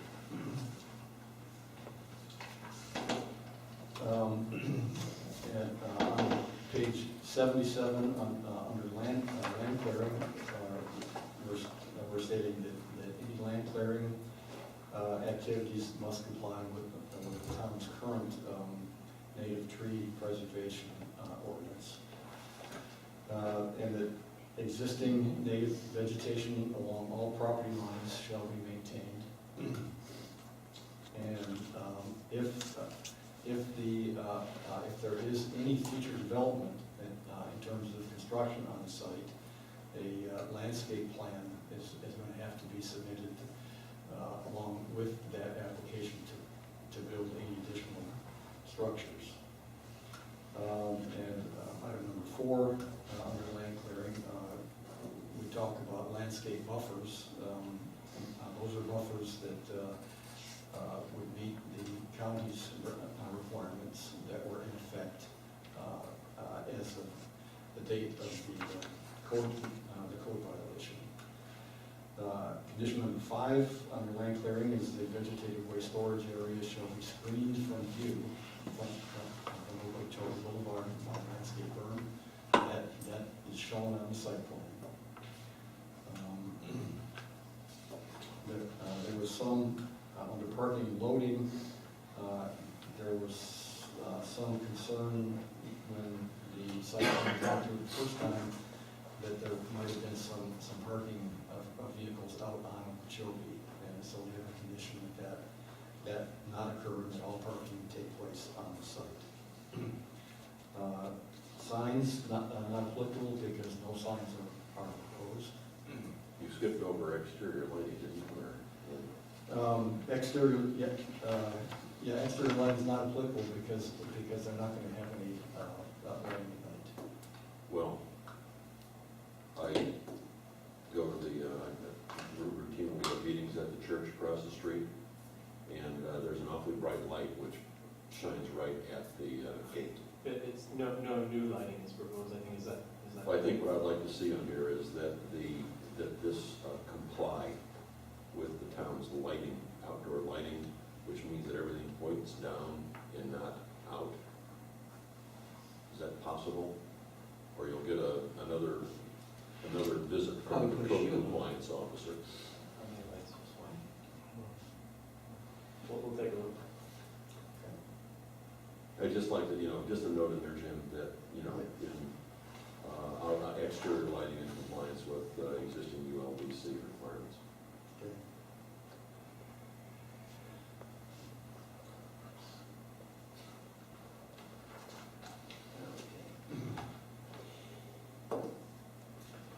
Okay, and on page 78, that essentially gets into the restrictions that are applied to the vegetative waste storage area. The vegetative waste is generated solely by the landscape business, and that the vegetative waste operation consists solely of importing temporary storage, decomposing, vertical grinding, and on-site or licensed off-site disposal of the recycled materials. C, fees shall not be charged to import the unprocessed vegetative waste. That was really in response to a condition by the Solid Waste Authority that if they charge the fee for imported waste, they would have to be licensed by the Solid Waste Authority.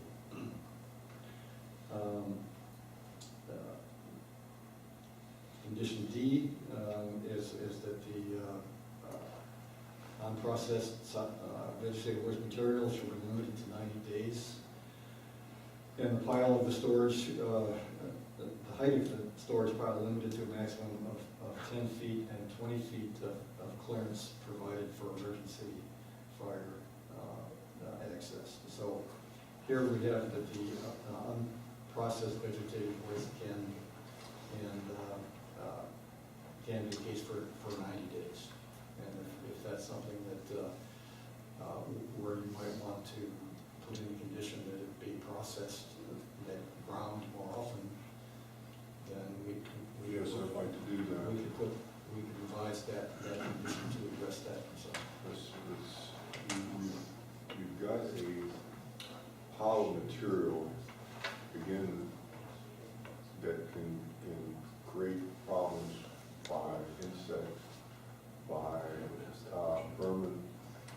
You also bring in material that has been exposed to who knows what pesticides, so you might have a leaching into our water quality conditions from excessive potassium, nitrogen, That phosphorus. can happen anywhere in the town. That's right, but we can control it and to the point where we allow manure storage on properties. It has to be spread within 3 days of it getting on property under our town ordinance. So that's why I'm saying perhaps you might want to look at a frequent treatment of this pile to help that from occurring. Now, noise might be a problem, so 4 times a year is, I don't think it's adequate. Once a week is too often for noise issue. I like to recommend once a month treatment of this pile. So limited to 30 days rather than 90 days. Mm-hmm. Yeah, no, I was just making a motion. Yeah, I mean, if you want us to comment, I mean, it's not acceptable to us. I mean, the only change we're making here is the use. I feel like we're back before you at the direction of council, and you're putting more conditions on that you've already commented on the site plan and put conditions on last time. I just feel like we're sort of subject to double jeopardy here, and we're doing this at the direction of council. So I think it's unreasonable. Well, you can 30 days is a short period of time. you can certainly recommend that, and then both positions will be presented to the council, and they will make the final determination. Yes, that's correct. Rob, did you have a question? More to Mr. Fleischman. What, is the possibility of them bringing in horse shavings to the site. Is that controlled at all? Not that you would, but let's say somebody else bought the property and was doing maintenance. Could they bring in horse shavings and start spreading it all over the property? Well, And how would it be regulated? I mean, we don't specifically use that here, but what we're stating is that the vegetative waste, the only waste that they can bring in is waste that is generated by their landscape business. So a dump truck couldn't come in, just dispose of it for free? No, I mean, it's, vegetative waste that they go out and trim and bring back and so on. So picking up mulch and stuff off the property would be part of vegetative waste? I wouldn't think so unless you want to, again, recommend some language in here to make sure that that. Well, I was looking to you to tell me if mulch can be considered. Well, I would say no, but I mean, I suppose in some of their landscape maintenance operations, they may, I don't know, do you ever replace mulch and take that off site? We're talking tree fronds and stuff Yeah, like that. I mean, we I know. don't even bring back grass clippings and Yeah, okay. things like that. I just was curious. I don't know. Yeah, okay. All right. And the item D is related to the vegetative waste area. It's limited to 100 by 100 foot area as shown on the site plan, and it's got to be set back at least 50 feet from each property line, from any property line. Chipping and mulching, I guess that goes back and is related to the 30-day versus 90-day condition above. We have that it has to be performed by a vertical grinder on an as-needed basis not to exceed 4 times a year. Following Keith's suggestion, it would be not to exceed a maximum of 12 times a year.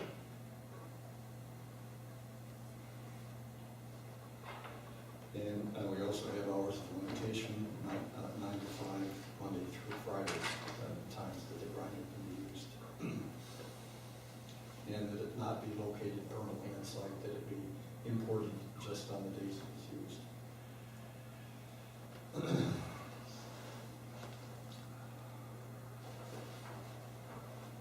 Where the parking area, is that asphalt or is that? No, it's going to remain grass. The employees, actually both parking areas are going to remain sort of bullpen parking. Okay, and we have outdoor storage of debris as opposed to vegetative waste is prohibited. That's consistent with the county's code that was in effect. And, okay, we have the operation of commercial vehicles over 10,000 gross weight. Gross vehicle weight is prohibited between 7 p.m. and 6 a.m. And the use of bar fire is prohibited. That's consistent with the county code. Okay, and on page 79,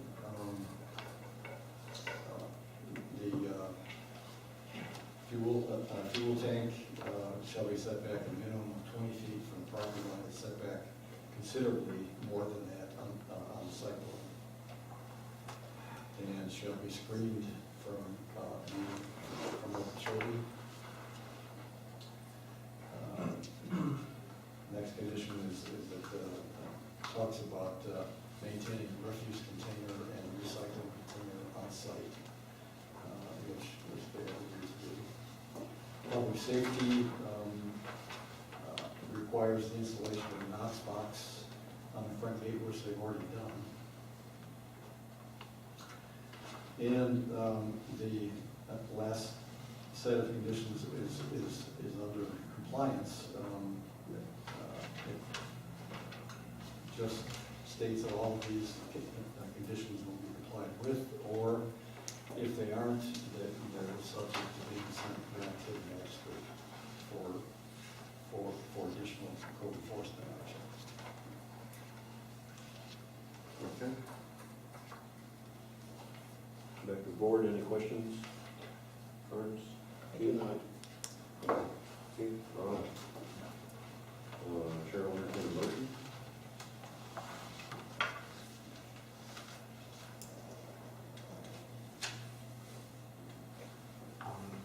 I'll make a motion that we approve the amendment. Is it an amendment? Yeah, yes. To allow the service, considering all the conditions already been discussed. Is that sufficient, Jim? Well, let me just reiterate. I think it's good if we summarize it. Yeah. Make sure. Yeah, I recommend approval of the site plan subject to the conditions, with the exception that the use limitation condition 1D, which talks about storage for outdoor storage of unprocessed waste shall be limited to 30 days as opposed to 90 days. And use limitation condition 1F, that the vertical grinder be used on an as-needed basis not to exceed the maximum of 12 times a year. I think those are the only two changes in conditions. Okay. Is everyone clear on what the motion is? Yes. Keep everyone, all right, is there a second for that motion? I second it. Okay, so I'll let the record show that Mr. Crawford made the motion, seconded by Mr. Guillaume. All those in favor, signify by saying aye. Aye. All those opposed, same sign. Motion passes. Mr. Manager, do we have any other business we need to conduct this evening? No other business, Mr. Chair, just if you want a quick brief report, I'll let you know about next meeting. Okay. We will have a meeting in July. There are several amendments that the town management company is working on for you. I think we might have possibly two. One would be a CIE amendment, and another would be probably the historical legacy. Jim, I think we might have that ready as we were talking about for July.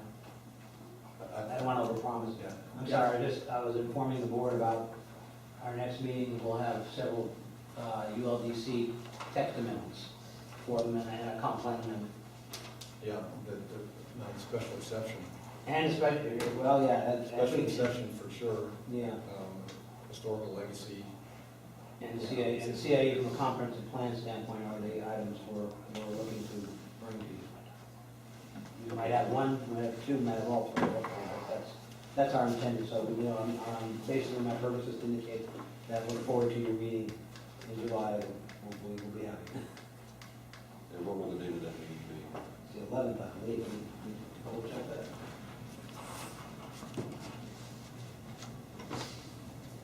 In June? Yeah. 11? Okay. Okay, and that special exception will be the Big Dog Ranch thing? Is that coming back already? No, the council directed us quite a long time ago to look into the whole special exception approval process, primarily because they felt that it was very burdensome on local property owners, particularly for certain uses, because the special exception requires a site plan approval and all kinds of advertising and notice. And right now, you have to get a special exception to approval to put a mobile home on your property. And that was the real impetus for it, was that should we require somebody who wants to put a mobile home on their property to go through all of this expensive process, when it should be a relatively simple process. Well, it's already in the ULDCs, if you can have a mobile home, if, while you're building your house.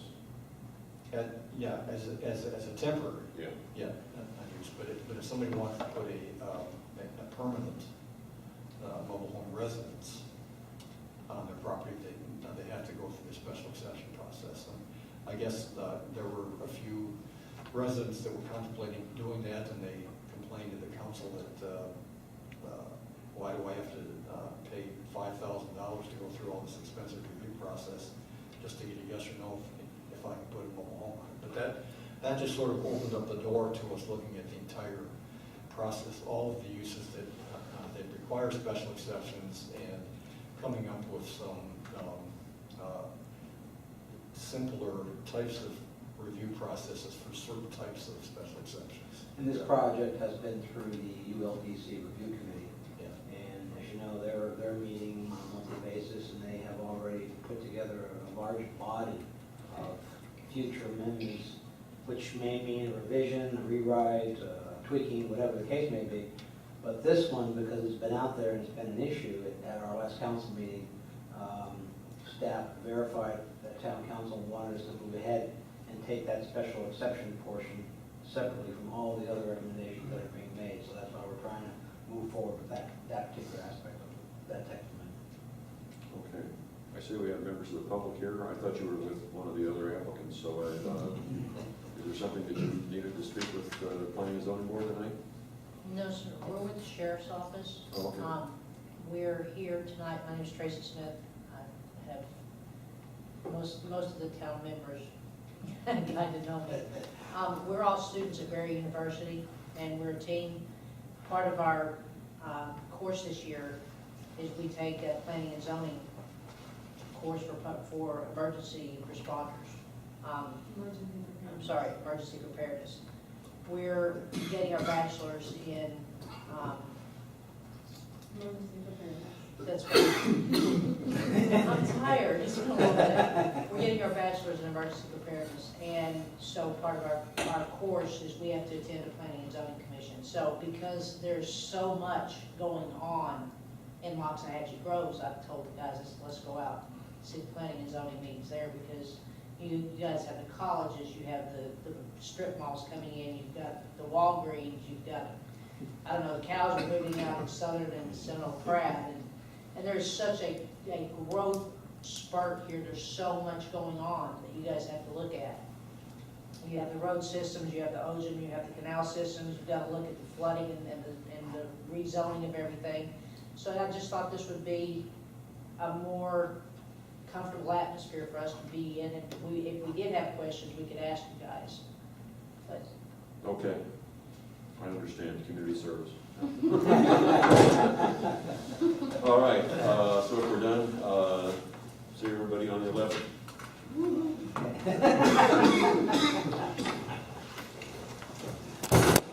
thank you very much. Like I said, if you have any questions on those, This must have run out of juice. kind of important. We have to put the PowerPoint together for the class. When did it off? But we No idea, I just looked at it. just put in Sure. Hey, This was technology. Yeah, thank you very much. Can't live with it, you can't live with it. Yeah, yeah. Nice to meet you. Good night. Good night. Hope you guys had a good time. Yes, we did. Thank you. Yes, we did. Thank you. Ron Gerald's my fan. He's your fan? Yeah, he's my fan. He has me on speed dial. Okay. Gerald's like, Tracy! Talk to you. I don't work. What's going on? Yeah. We did a call.